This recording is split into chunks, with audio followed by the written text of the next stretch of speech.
Hello students, welcome to GRD classes. In today's lecture, we will discuss the topic self-induction और self-inductance.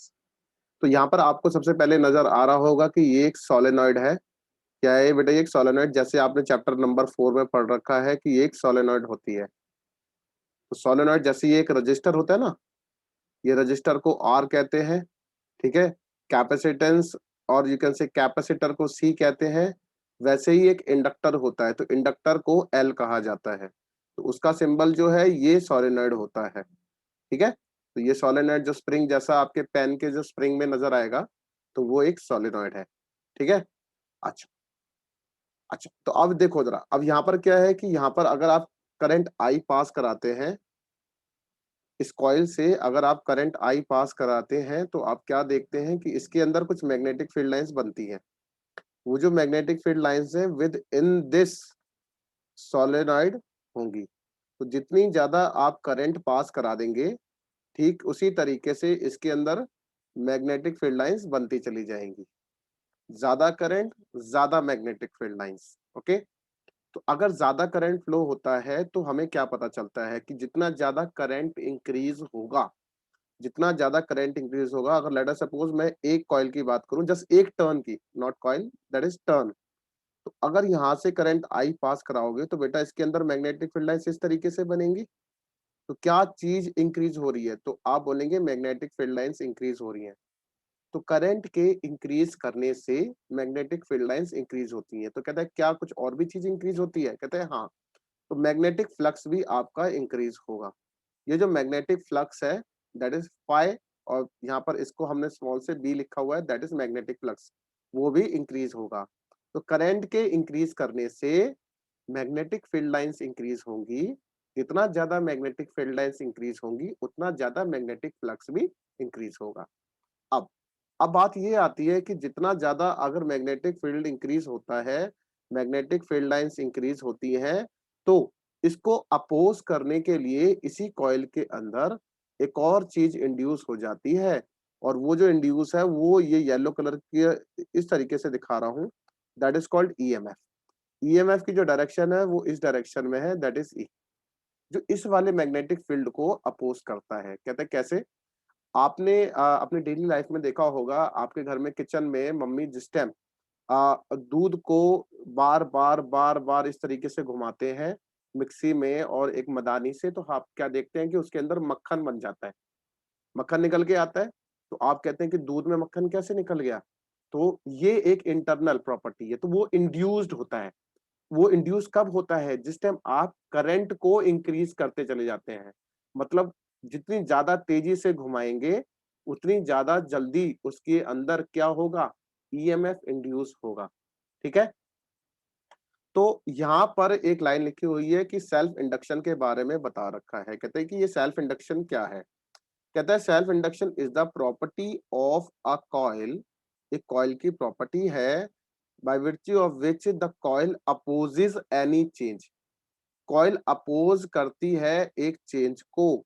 तो ये अगर current I increase हुआ, तो बेटा इस डायरेक्शन में मैग्नेटिक फील्ड लाइंस इंक्रीज हुई, उतना ही मैग्नेटिक फ्लक्स इंक्रीज हुआ, और अपोजिट डायरेक्शन में एक चीज इंड्यूस हो गई, दैट इज कॉल्ड ईएमएफ। अच्छा, which opposes any change in the strength of the current flowing through it by inducing an EMF in itself। ठीक है। तो इस तरीके से ये जो है ये इसको एक्सप्लेन करता है। नेक्स्ट, अब यहाँ पर आपको यहाँ पर सर्किट डायग्राम्स नजर आ रहे हैं। तो इस तरीके से ये जो फर्स्ट वाली फिगर है, this is our figure number 1, तो इसको एक्सप्लेन एक्सप्लेन किया हुआ है कि जितना ज्यादा आप करंट पास कराएंगे किसी भी सोलेनॉइड के द्वारा, तो उसके अंदर number of magnetic field lines, ये जो एरोज हैं, this is called number of magnetic field lines है। तो ये जो मैग्नेटिक फील्ड लाइंस है बी है, तो उतना ज्यादा मैग्नेटिक फ्लक्स भी आपसे इंक्रीज हो रहा है। तो कहता है when we establish a current through an inductor, inductor क्यों किसको बोला गया है? ये जो सोलेनॉइड स्प्रिंग जैसा आपको नजर आ रहा है, ठीक है। When we establish a current through an inductor, और यू कैन से ये कॉइल भी बोला जाता है, it generates a magnetic field. तो ये मैग्नेटिक फील्ड लाइंस बनती हैं, बताया ना अभी। कि जितना ज्यादा करंट पास कराओगे उतनी ज्यादा मैग्नेटिक फील्ड लाइंस बनेंगी, है ना। अच्छा, and this result in a magnetic flux passing through the coil, ये कॉइल से पास होती है, जैसा आपको फिगर नंबर 1 में नजर आ रहा है। ठीक है, वो कह रहा है if we vary the amount of current flowing in the coil with time, अगर टाइम के रिस्पेक्ट में हम देखें, the magnetic flux associated with the coil also changes, time के रिस्पेक्ट में भी हम क्या देखते हैं कि इसमें मैग्नेटिक फ्लक्स में भी चेंज आ रहा है और एक ईएमएफ इंड्यूस होती है कॉइल के अंदर। अब लेंजेस लॉ हमें क्या बताता था? अकॉर्डिंग टू लेंजेस लॉ हमें बताता कि जिस टाइम जिस डायरेक्शन से करंट पास कराएंगे, ठीक है ना, तो अगर एक बार मैग्नेट को क्लोज लेकर आते हैं नॉर्थ पोलैरिटी से, तो उसके अंदर क्या बनता है, एक नॉर्थ बन जाएगा और यू कैन से एंटी क्लॉकवाइज और क्लॉकवाइज डायरेक्शन के बारे में हमें पता चला था।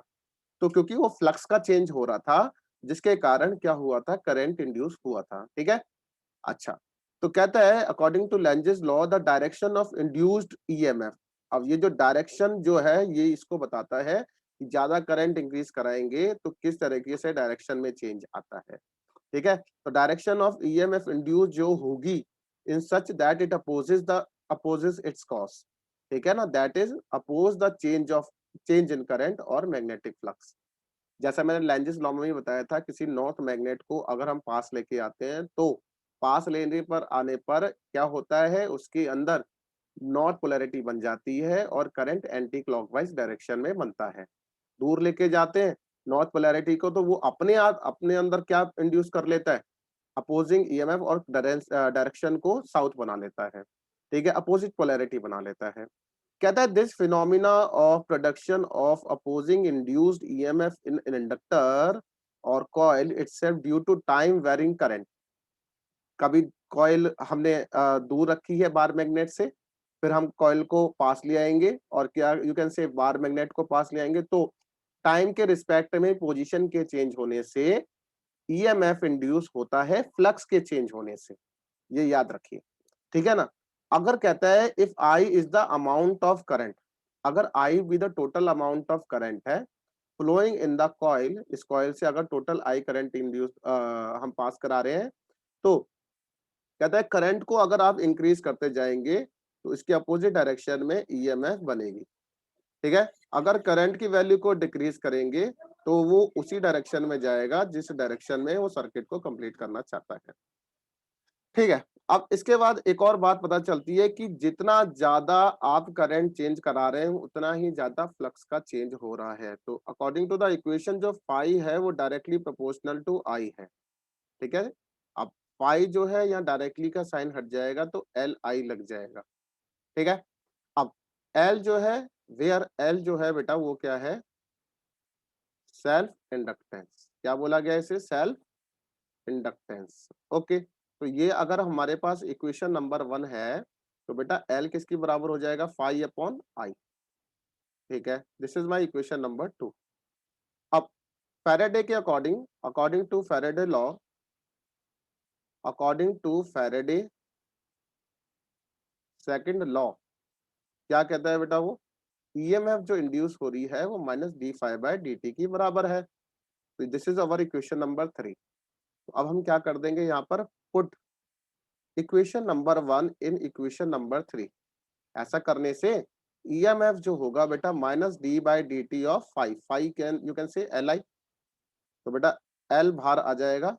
अब यहाँ पर एक और बात, माइनस का साइन लगाया हुआ है तो minus L d I by d t ये बन जाएगा।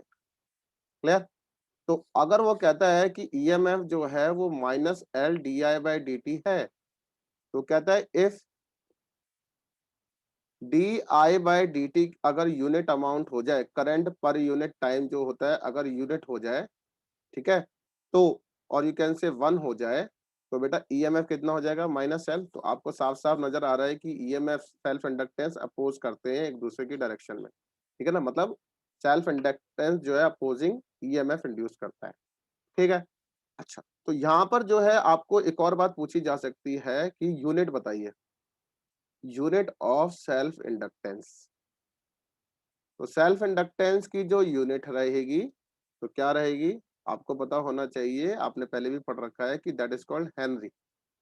हेनरी जो होती है उसे एच से सिंबल किया जाता है कि ये ना एच उसका सिंबल है Henry, that is unit of self inductance. एक और यूनिट है सेल्फ इंडक्टेंस की जो यहाँ से पता चलेगी आपको, एल को एक साइड रख देंगे, E D T upon D I बन जाएगा, ई मतलब वोल्ट, टाइम नीचे सेकंड बन जाएगा, और सॉरी नीचे करंट बन जाएगा क्योंकि डी आई है, तो यहाँ पर करंट बन जाएगा बेटा आई, है ना, डी आई का क्या बन जाएगा, करंट एम्पियर।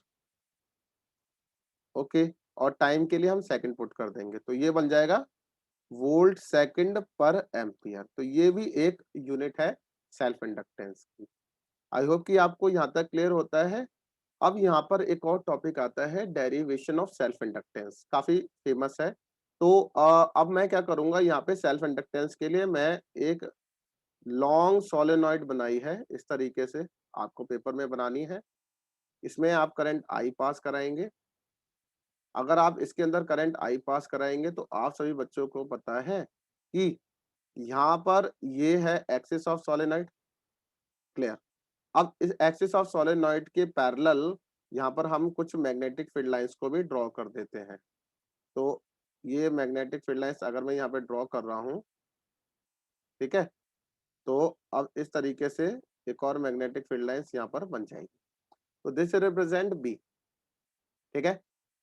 अब ये कहता है कि self according from self inductance और फ्रॉम सेल्फ इंडक्टेंस, एक और चीज जो यहाँ पर मुझे सबसे पहले लिखनी चाहिए, तो कहता है कि ना हेयर एन जो रिप्रेजेंट कर रहा है number of turns per unit length को वो रिप्रेजेंट कर रहा है। तो बेटा ये एन बाय एल है।